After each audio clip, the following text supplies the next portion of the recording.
the first interview of our YouTube interview series for Write On SC, and I'm really glad to welcome Carolyn Hartley with us. Thank you so much for doing this, for being our first one. We ran a great dress rehearsal about a month ago, and I botched that whole thing, and so we're having to re-record today. But I appreciate you've just been so gracious to us and been such a great supporter for Write On SC, so I really appreciate that. I want to start with your publishing journey because you've been on both sides. You're an author now. We're going to talk about redemption. I'm super excited about this book and the follow-up that's coming after it. But before we get to that, I wanted to, you've been on both sides of the book because you've also been on the agenting and publishing and marketing side. So tell us a little bit about your publishing journey and your background in the industry. Thank you for bringing me in here. It was really great to be a part of the first tour and to be able to do it again. So publishing, I've been in the publishing industry since 1985. And that started out as a new writer, but then transitioned into being a book packager. So a book packager is a group that is contracted by a publishing house like Prentice Hall and McGraw-Hill, Houghton Mifflin. Those are the contractors that I work with, and they would come to me and say, "I need a book on this, or I need a textbook on this topic. Go find the authors, write the book, we'll publish it." And so that had a lot to do to fill the void of not having enough editors on staff or overworking the editors, but it was a good cost prevention for the publishing houses. And then I got kind of strung out on textbooks and decided this is not my future. I don't want to keep doing high school and college textbooks. I like the nonfiction and the fiction side. So I transitioned over to the nonfiction side and found that the technical people in the nonfiction world were hungry for good books that would not necessarily be in the self-help industry, but technology was emerging and large organizations were trying to figure out how do we get our physicians on board. And I'd been a journalist as well in the healthcare space. And that was actually one of my beats when I was writing for newspapers. So then the publishing industry started looking more towards the combination between book packaging and agenting and saying, go find me an author and we'll pay you a commission, the whole agenting side, but we just want to work directly with the authors. So that kind of took on a whole new role as well, because the agenting experience was emerging and it requires a lot of bookkeeping. I don't like bookkeeping.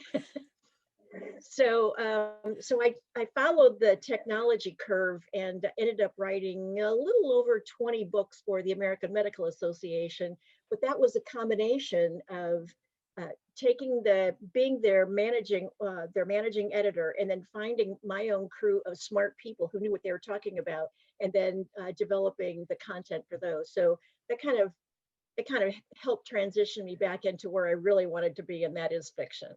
So it's hard. I'll tell you, it's hard to reinvent yourself in the publishing industry, because very few times does the editors of fiction work with the editors in nonfiction, especially technical fiction, because they respect each other's work, but they don't run in those same circles. So every time I reinvented what I was doing, I had to find a whole new network of supporters, and that's what I'm in the process of doing now, is leveraging those relationships with nonfiction and getting into fiction.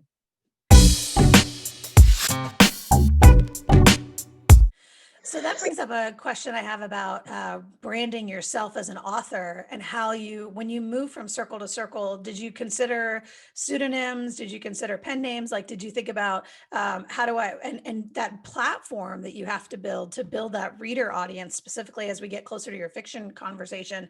What was it like for you to say, is this the real Carolyn? Will the real Carolyn please stand up for absolutely everything? Or is there like, this is my nonfiction persona and this is my fiction persona?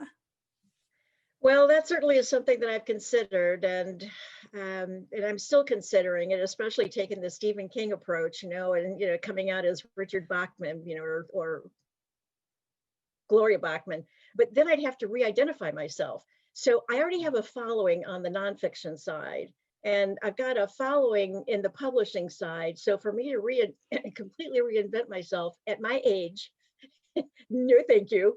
I just decided, I will prevail upon the compassion of my readers and those people who have known me for a long time and then transition again.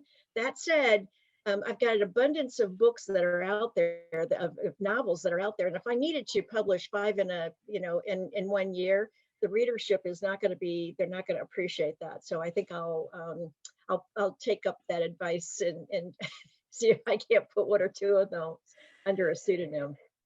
Yeah, I've been thinking about that because my primary work is like what I call Gen X fiction, and it's just commercial contemporary fiction, realism. But then I have this vampire line of like these super cool vampire stories that I'm like, I don't know that my people who read my commercial fiction that are looking for like relationship fiction are also going to read my vampire stories, but we'll see what happens. And you have such a good vampire story series too. It's really fun. I mean, they're playful and they're wicked. It's fun to follow those stories as well. The last time we talked, I was asking you about whether or not this was building out of personal experience, what part of this book, and that maybe goes back to that branding question, right? Like how much of you is Adele and how much of Adele is you? Yeah, I get that question a lot. And I think any author is going to get that question, especially when they're doing fiction. Adele comes from people who I worked with when I was a government contractor. And I want to speak a little bit to that as well, because this book really is about greed and it's about misuse of federal funds and how those federal funds were supposed to be distributed from, it's called parity, how they were supposed to be sent to the original owner and then submitted down to the tenant. So in this particular case, it was in the agricultural industry in the Depression.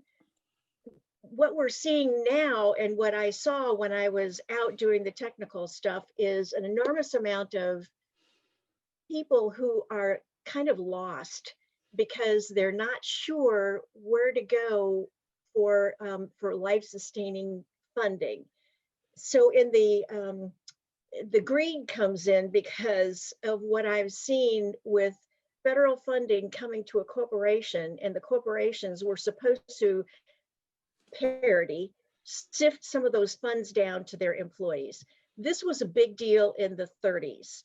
And so we're not reinventing this. This has gone on for a long time, but the money came to the farming community, to the farmers, and the farmers supposed to share that money with their tenants. And many of the tenants never received any money at all. So they had to find a way to live. So in the work that I did in healthcare, especially with low-income families and with those who needed to have some funds, I saw some kids who had to act like they were the parents and the grandparents of smaller, younger children. And sometimes it just broke my heart to see what a 15-year-old or an 18-year-old would have to do in order to keep the family sustained. And so Adele is one of those characters who wasn't involved in all the federal government stuff. She didn't understand why she didn't have any money. She just knew that she was the stepchild. She was the oldest stepchild, and she had to take care of, she was the oldest child, and she had to take care of 7 stepchildren. So Adele comes from a little bit of me, but mostly the people who I saw out in the field, who I saw whether they were in urban communities or out in the rural communities, who got pushed into a role that they weren't prepared for. They didn't know how to handle it. They just knew that money would make a difference in their lives if they had it. So that's part book 2. When I'm working on book 2, that's when Adele and her family start figuring out what really happened to mom and to dad and to stepdad, and how can we make things right again. So is redemption a coming of age story? Is this Adele sort of taking off the blinders from childhood to adulthood? Would you consider it that way? Very much a coming of age story. So thanks for casting it in that role. Yeah, well, I think they're compelling, a coming of age story when you watch somebody move out of the sort of innocence of childhood into a position of knowing that if I don't do something, it's not going to get done. And I just finished reading VC Andrews' Heaven for the second time, and this is I don't know if you've read any of the VC Andrews books, but Absolutely. I bought it for my daughter. She's 12 and I loved it when I was 12. And so I thought, well, I'll get it for her and I'll read it again. And now I'm like, I don't know if I'd let her read this. Like it's kind of brutal. But that aside, when we think about these characters that are just on survival mode, right? They really are just learning from a Maslow's hierarchy perspective, like let's just work the basics, right? So that must have been interesting for you to cast yourself is this Adele's a first person narrator, right? To cast yourself in that position. It's told in third person, but it's in her viewpoint. So, Yeah. she has to be the one who sees everything happening in order for me to reveal what she sees.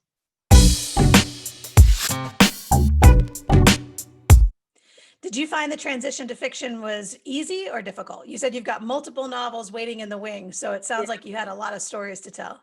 I started out as a fiction writer, and then when I was divorced in 1990, I had to make a living, and fiction writers don't really make a good living. So that was one of the things that forced me to get into the nonfiction and the educational books. So now that I'm a little bit more stable, I can get back into fiction writing again and really make a difference. So the thing I see is I read some of these books and I get, my gosh, once upon a time you were a great writer. And other times I look at it and I say, man, that really sucked. You need to cut that thing apart and start all over again because times have changed, girl. You need to get up with it. Love that, being your own worst critic. So these are books that are manuscripts. Are you going to work them over? Are you going to get them revised up and put them out there? Nice. Yeah, That's exciting. the process. Tell me about the publishing journey for Redemption. What choices did you make? What did you look for? Were you looking for an agent and a publisher? Were you going to go self-publishing route? What did that journey look like? Yeah, Redemption started 34 years ago. And that was back in the days in the time when I felt that depression, because I was taking care of young kids and trying to make my own journey. So in the publishing side, I've gone through multiple agents, and I've given the agents, I usually will give an agent at least 2 years to at least communicate with me. And that is a long time in a writer's career, to give up your life for 2 years for an agent to say, I'm thinking about it, I think I'm going to be, and so what I've come to the understanding is that agents, literary agents, are very much like real estate agents. And that is, if they know the community they can sell to, they're your best friend. But if they don't know that community and they don't understand who to sell it to, they will kind of string you along for a while, and the best agents will just cut that string right away and say, that's not for me. And it doesn't mean it's not a good story. It just means I don't have that community in my wheelhouse. Right. So trying to understand that language is a real problem. So I had a lot of agents who gave me advice. If you rewrite the book and make it according to my audience, I can sell it. And you know what? I tried that. And they still couldn't sell it. So I figured, get out of fiction, go make a living, come back to this later on. Yeah, I had a similar response on After December because it takes place in the 90s. And I had agents that were saying to me, well, Brian's 22 years old. It could be a current, a modern 22-year-old. I was like, no, it can't be. It can't be in the age of social media. It can't be where you're keeping constant contact on your friends, because the whole point is he disappears. And in the 90s, you could do that. In the 90s, you could jump on a plane and go cross country and nobody would hear from you again. But you can't do that now. So I think it's interesting that you even took a stab at trying to rewrite it for a new audience, because I just looked right at that agent and I was like, no, this is not the book for you. That we need to find somebody who wants a 90s book, because that's what this is about. Yeah, you're a strong woman. That's good for you to do that. But I ended up choosing a small press, and I bypassed the agent altogether and went with a small press. So talk about when you make the choice, you're going to publish Redemption. What were the new skills you had to learn? You have a lot of publishing experience. Did you have to learn new skills to get Redemption out there? So Redemption is published by a small independent publisher, me.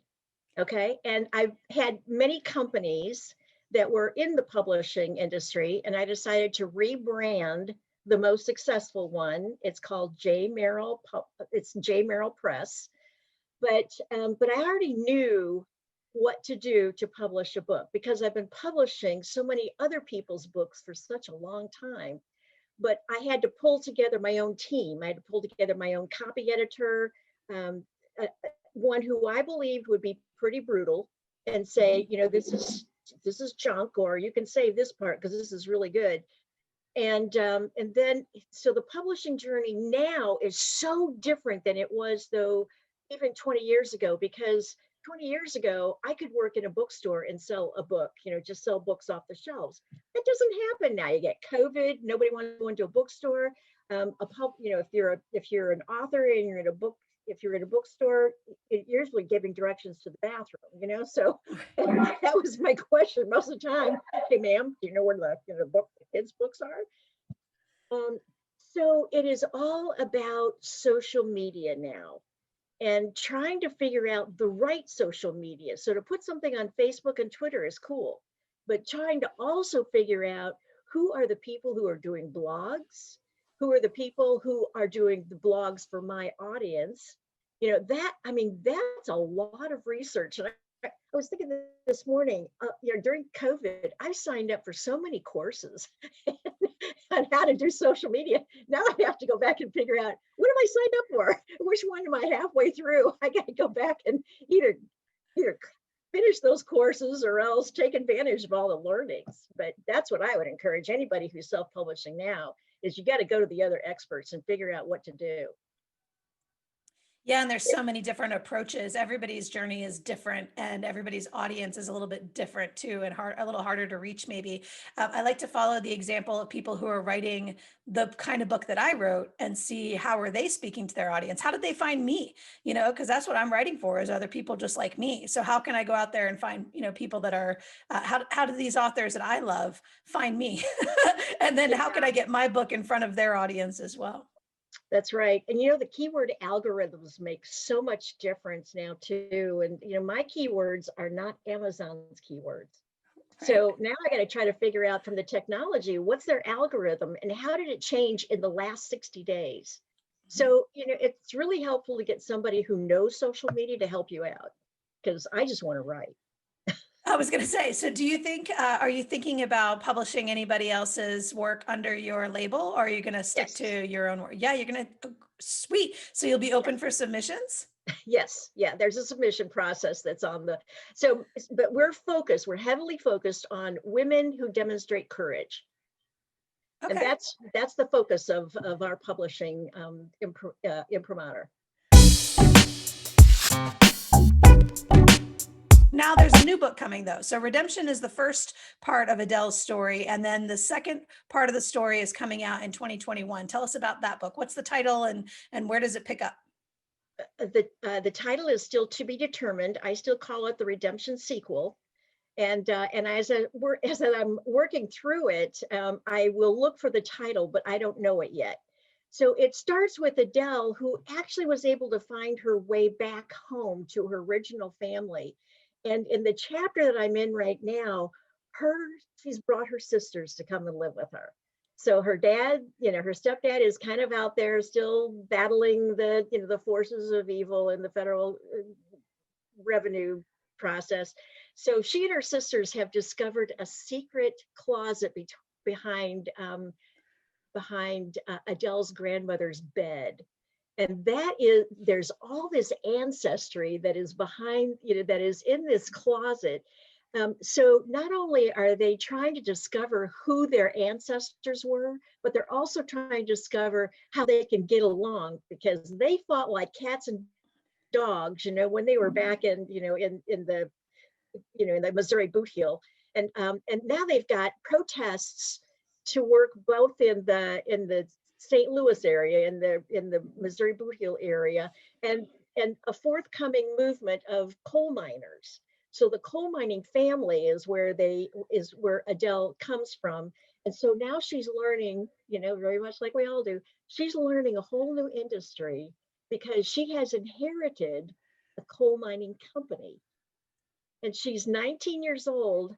She has an abundance of lawyers. She has an abundance of people who want to come and help spend that inheritance she got, but she has to figure out how to do it smart. And she's got quite a few sisters who they're kind of walking this tightrope. Some of them want the money, just bring it on. I need a new pair of shoes and slippers, and I'll never be able to make it in school. And then the other ones are saying, don't do what your stepfather did.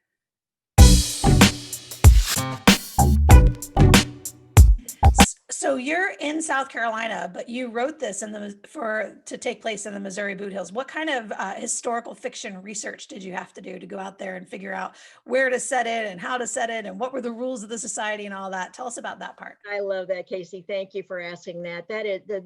So the research for Missouri is because I lived there for 30 years and I understood that.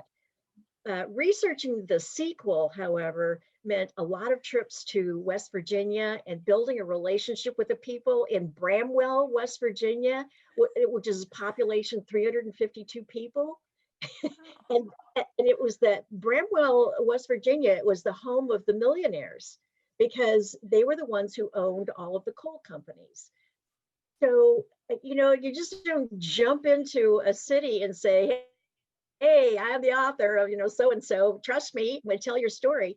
So what I've done is made several trips to that Bramwell region, not only to do some, four-wheeling, but also to get to know the people and to get to know their stories. So that's, they're wonderful access through online, and there's some great storytellers in that area who have published stories about their community online. So, that's been a lot of the research, but 80% of this book is all research.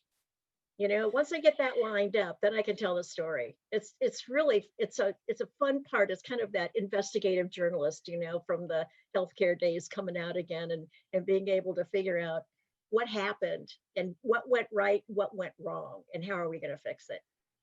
How can a 19-year-old fix it? That's the complete opposite of my feeling on the historical fiction, where I just make the whole thing up. And then afterwards I'm like, could that really be real? And then I have to go and fact check, did they really have cigarettes in 1816?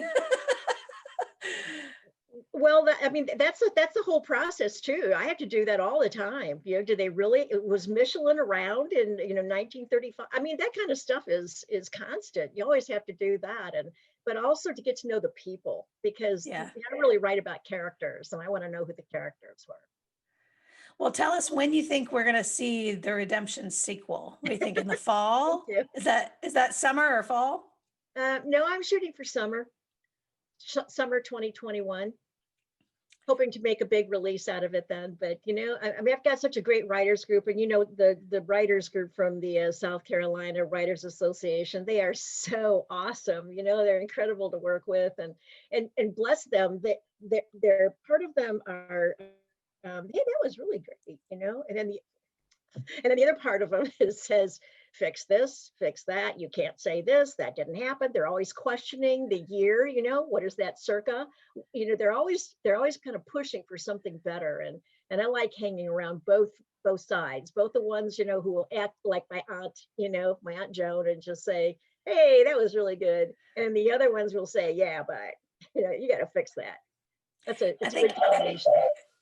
You're an author when you finish reading a piece at group and they all go, that was great. And you're like, what? No. What do you mean it's not? No, it's not great. Clearly there's something wrong with it. Please give me some feedback. Where I feel like I've not, now I'm like, well, I just wasted 6 minutes of my time reading you guys' pages. If nobody's going to tell me what's wrong with these pages, there's clearly something wrong with them.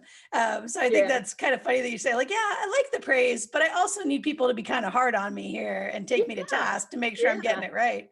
Yeah. Absolutely. And we do that for each other. There's little mini groups within the larger group, and the mini group will, say, did I hurt are you okay? Did I hurt your feelings? No, you just made my character stronger. Yeah, so it's cool. Those workshops, man, they're just such a critical part of the writing process and the writing journey. So welcome to the Write On SC family. Welcome to the South Carolina Writers Association family. We're so glad to have you here in the Columbia area and part of our state. I know you're going to be part of our 2021 slate of presenters in 2021 on myscwa.org. I know, I'm super excited. The Humanities Council just put out their press release about it. So it's up on the Humanities website now.